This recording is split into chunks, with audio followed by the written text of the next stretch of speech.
Ce panneau indique une descente dangereuse. Oui, réponse A.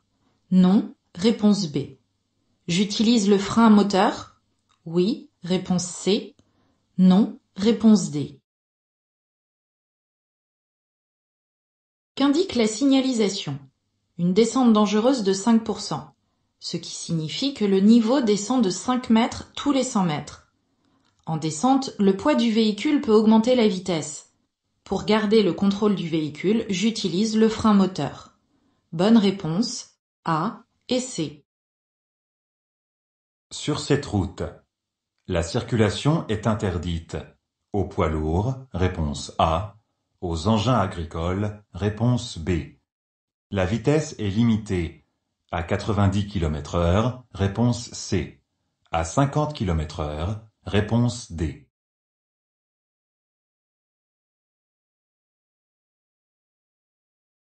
Qu'indique la signalisation? À droite, les panneaux interdisent l'accès à cette route aux piétons et aux engins agricoles. Je circule hors agglomération. La vitesse est limitée à 90 km/h maximum. Bonne réponse, B et C. De nuit, pour ne pas être ébloui par un usager croisé, je regarde l'accotement, réponse A. La ligne centrale, réponse B. L'usager en face, réponse C. Quel est le risque lors d'un croisement de nuit? Je risque d'être ébloui par l'usager rencontré. Pour limiter ce risque, je regarde l'accotement avant et pendant le croisement pour garder une bonne trajectoire. Bonne réponse A. Le dépassement est autorisé. Oui, réponse A. Non, réponse B. Quelles sont les conditions pour dépasser? La signalisation et le lieu doivent l'autoriser. Les autres usagers ne doivent pas être gênés et la visibilité vers l'avant doit être bonne.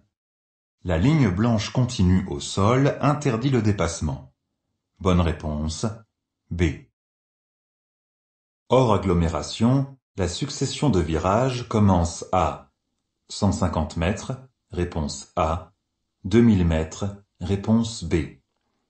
Le premier est à droite, réponse C, à gauche, réponse D. Qu'indique cette signalisation? Une succession de virages dont le premier est à droite. Le panonceau précise que le danger s'étend sur 2000 mètres. Hors agglomération, les panneaux de danger sont toujours implantés à 150 mètres. Je ralentis toujours aux abords d'un danger. Bonne réponse A et C. Ces panneaux de danger sont temporaires, réponse A, permanents, réponse B. Comment reconnaître les panneaux temporaires? La majorité est à fond jaune et est placée sur chevalet ou piquet mobile. Ces panneaux sont temporaires. Le symbole à l'intérieur précise que le danger est la présence de travaux. Je ralentis. Bonne réponse A. La limitation de vitesse concerne les véhicules transportant des marchandises. Oui, réponse A. Non, réponse B. Qu'indique la signalisation? Le panneau du haut signale que l'accès est interdit aux véhicules de transport de marchandises. Le panneau du bas limite la vitesse à 70 km/h sur cette voie. La limitation concerne tous les usagers qui accèdent à cette voie. Bonne réponse B. La descente commence à 600 mètres. Oui, réponse A. Non, réponse B. Est dangereuse uniquement pour les véhicules lourds, réponse C. Pour tous les usagers, réponse D. Qu'indique la signalisation? Le panneau triangulaire signale une descente dangereuse de 5%, ce qui signifie que je vais descendre de 5 mètres tous les 100 mètres environ. Le panonceau qui le complète précise que la descente s'étend sur 600 mètres.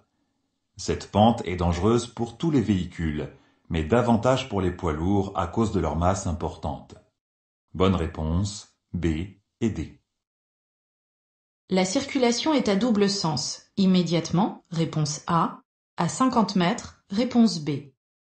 La limitation à 30 km/h s'applique dans cette rue seulement, réponse C, dans plusieurs rues, réponse D.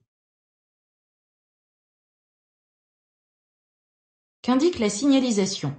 Ce panneau de danger est l'exception de tous les panneaux de danger.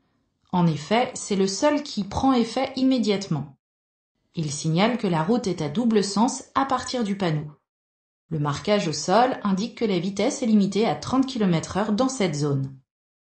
Une zone est un ensemble de plusieurs rues. Bonne réponse, A et D. J'entre sur une autoroute, réponse A. Une route à accès réglementé, réponse B. Je vais rencontrer des automobilistes uniquement, réponse C. Des véhicules pouvant circuler à allure soutenue, réponse D. Qu'indiquent ces panneaux? Celui du haut signale une route à accès réglementé. L'autre signale une fin d'autoroute. Sur ces deux types de routes, seuls les usagers pouvant circuler à allure soutenue peuvent circuler. Bonne réponse, B et D. La couleur marron est utilisée pour les panneaux signalant des commerces, réponse A, des sites touristiques, réponse B. À quel moment les panneaux marrons sont-ils utilisés? Lorsqu'ils indiquent des sites touristiques tels que des parcs naturels, des monuments historiques ou des sites classés. Les panneaux qui signalent des commerces sont en général des idéogrammes sur fond blanc. Bonne réponse, B. Une ligne de stop est discontinue et large, réponse A, continue et large, réponse B. Comment reconnaître une ligne de stop d'une ligne de céder le passage? Elles sont totalement différentes. La ligne de stop est continue, tandis que l'autre est discontinue. Dans les deux cas, je cède le passage aux usagers venant de gauche et de droite avant de m'engager. Seul le stop impose l'arrêt complet pour contrôler la circulation. Bonne réponse, B. L'interdiction de dépasser concerne les véhicules de transport de marchandises de plus de 3,5 tonnes uniquement, réponse A. Tous les véhicules de plus de 3,5 tonnes, réponse B. Je continue le dépassement. Oui, réponse C. Non, réponse D. Suis-je concerné par l'interdiction de dépasser? Dans le panneau, c'est le camion qui est rouge. Ce sont donc les véhicules de transport de marchandises de plus de 3,5 tonnes qui n'ont pas le droit de dépasser. Rien ne m'impose de me rabattre. Je peux continuer le dépassement. Bonne réponse, A et C. Ce panneau indique une traversée fréquente de joggeurs, réponse A. Un point détente, réponse B. Une voie verte, réponse C. Comment comprendre la signalisation? Les panneaux carrés à fond blanc sont des panneaux d'indication. Le symbole précise la nature du signal. Là, un personnage court. La signalisation indique donc un point de détente. Une voie verte est indiquée par un panneau carré à fond bleu et comporte un chemin vert. Bonne réponse, B.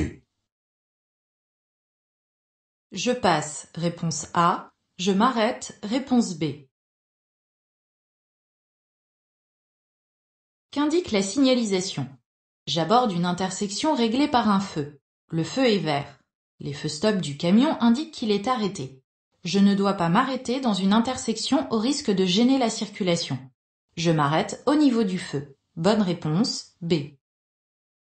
La limitation de vitesse prend effet à partir du panneau, réponse A, à partir du virage, réponse B. Me concerne si je vais en direction de Fréjus, réponse C, Toulon, réponse D. Quand prennent effet les panneaux d'interdiction? Immédiatement. Si un panonceau de distance complète l'interdiction, elle s'applique à la distance indiquée. Ce panneau comporte une flèche en biais vers la droite. Si je continue vers Toulon, je respecte cette limitation à 90 km/h. Bonne réponse, A et D. Une voie réservée est délimitée par Des traits larges et serrés, réponse A. Un marquage bleu, réponse B. Une ligne large et continue, réponse C. À quoi sert une voie réservée? Implantée en ville, elle sécurise et facilite la circulation des bus et des vélos.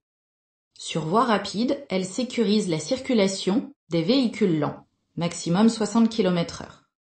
Elle est délimitée par une ligne aux traits épais et rapprochés. Il m'est interdit d'y circuler, de m'y arrêter ou d'y stationner. Bonne réponse A. L'usager devant moi est prioritaire. Oui, réponse A. Non, réponse B. Je m'insère immédiatement. Oui, réponse C. Non, réponse D. Comment reconnaître les véhicules prioritaires? Ils utilisent leur gyrophare bleu et leur sirène 2 tons. L'usager devant moi a activé ce dispositif. Il est prioritaire par rapport aux autres usagers. Il est interdit de circuler sur un zébra. Bonne réponse A et D. Le gendarme indique au véhicule arrivant face à lui de ralentir. Réponse A. De s'arrêter. Réponse B. Pour quelle raison un agent peut-il faire face à un usager? Pour modifier les règles en place. Face aux usagers, bras levés, l'agent indique qu'ils doivent s'arrêter. Bonne réponse B. Ce feu concerne exclusivement les bus. Réponse A. Les bus et les véhicules d'intérêt général prioritaires. Réponse B. Quels sont les véhicules d'intérêt général prioritaires? Il s'agit des véhicules de police, de gendarmerie, des douanes, de lutte contre l'incendie, du SAMU, du SMUR, ou encore des transports de détenus. Ces usagers peuvent emprunter les voies réservées s'ils sont en intervention, dispositifs sonores et lumineux bleus allumés. Certains feux s'adressent uniquement à certaines catégories d'usagers. Si les véhicules d'intérêt général prioritaires sont en action, ils peuvent tout faire pour circuler le plus facilement possible. Je dois être vigilant et leur céder le passage. Bonne réponse B.